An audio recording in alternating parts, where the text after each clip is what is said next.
We'll start with candidate Mark Bliss. Mark, would you please proceed?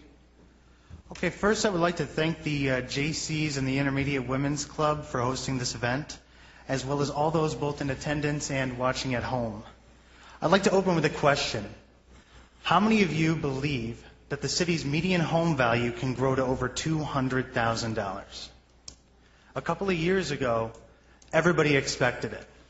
But then our city was ravaged by economic turmoil, and our home values were beat down to a home median value of under $85,000. This is unacceptable. I love this city. Being a third-generation lifelong resident, I've actually been a part of this community since I was born. When I got married a few years ago, I knew that this was a city that I wanted to live in, and so I bought a home on Catherine. And I'm looking forward to raising a family there, just like my parents and my grandparents before me.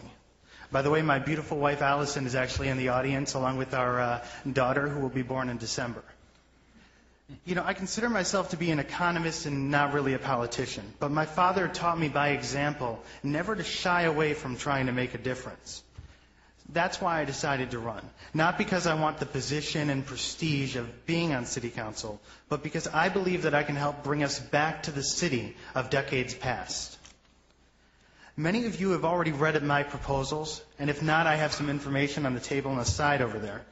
I believe that our city should offer tax rebates for longtime residents who've been a homeowner for more than 10 years, as well as incentives for A-plus home buyers who attend a financial course, purchase a home with a traditional fixed-rate mortgage and 5% down, and are members of a local community group or church parish.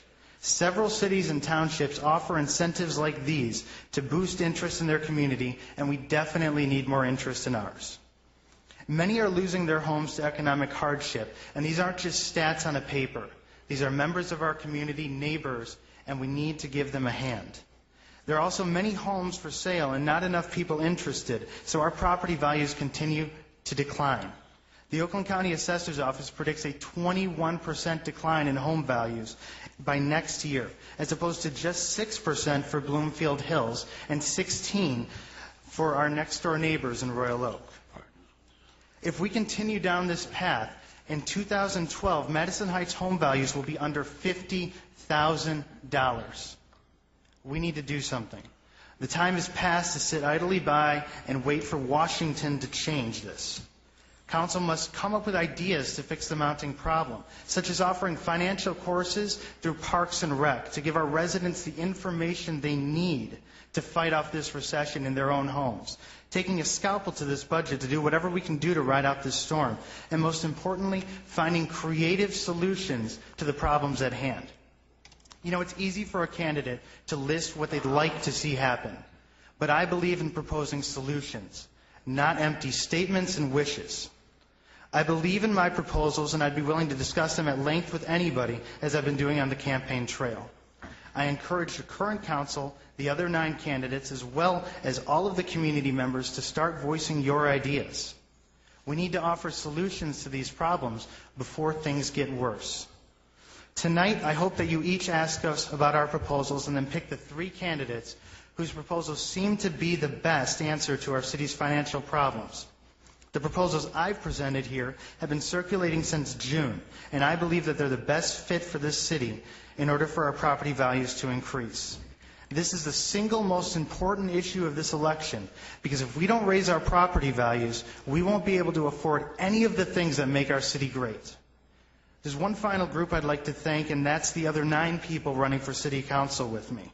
They deserve our appreciation for showing an interest in improving our city, and I am thrilled to be sharing the stage with such distinguished men and women.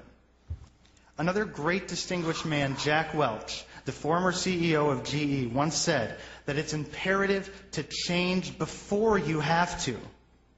I will embrace the changes that are necessary to move our city forward instead of sitting back and allowing change to happen to us. We can get to $200,000, and I'm asking for your vote to help make that happen.